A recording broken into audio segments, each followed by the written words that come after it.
most of my mornings I wake up about 3:45 and I'm on the farm by about 4:30. We usually start taking a look at any of our hospital cows or any cows that are ill. We go from there to our maternity ward, check on cows that are calving or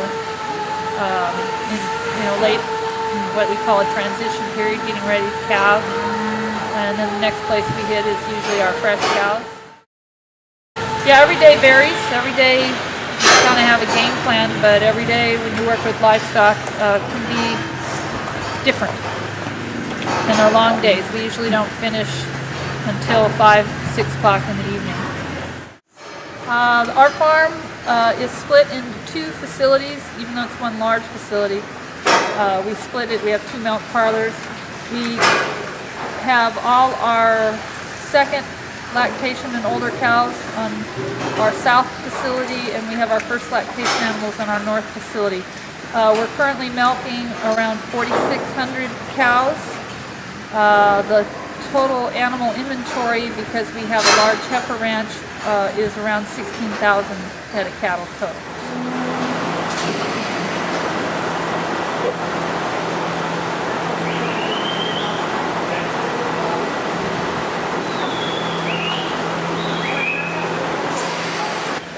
Unfortunately, cows, livestock can't tell us how they feel.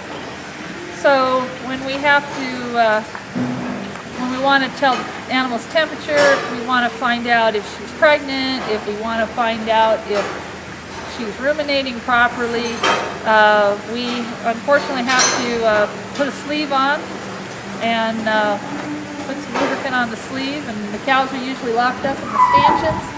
And we'll go down and identify the cows that we need to check and slip our hands up into the rumen.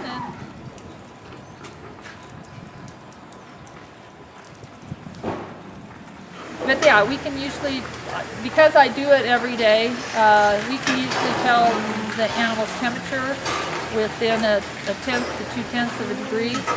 A lot of people can't believe that, but when we arm as many cows as we have, and we know, because we also run thermometers, we know what we're feeling. We can, some people, veterinarians, some people like myself that arm a lot of cows and do preg checking, we can usually determine whether a cow is pregnant or not within about 35 days of conception, based on what we're feeling inside an ovary. So, just going to push one more time real hard. There it goes, there it goes, there it goes.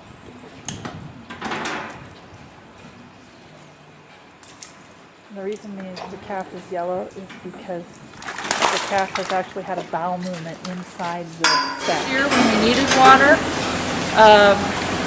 because the water tables have dropped so dramatically over the last couple of years,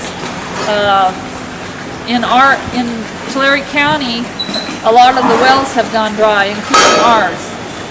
We had 4 wells go dry on our facility. We had to stretch out our watering between wells when we were pumping, so our feed quality, our corn silage won't be as good this year. Our corn silage wasn't as good that we fed this past year. We had to bring more feed in at higher costs to add to our production costs. Sorry about that.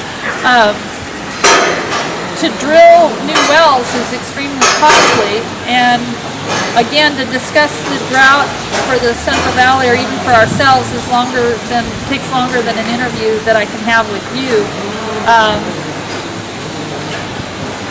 We've had to take wells down to 1,000 feet at the cost of $250 a foot, and it's extremely costly. So when people talk about, water woes and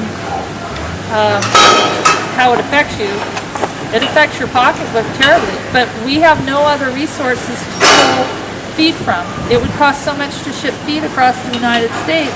And we have whole communities here in the Central Valley that have lost all water.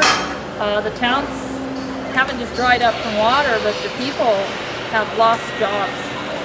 People that have lived in their homes for 40 years have had to leave their homes. If the dairies have to close or move because of lack of water, which could very easily happen, a lot of people will lose their jobs. Our facility employs over 80 employees. If we had to leave, 80 guys would be out of a job.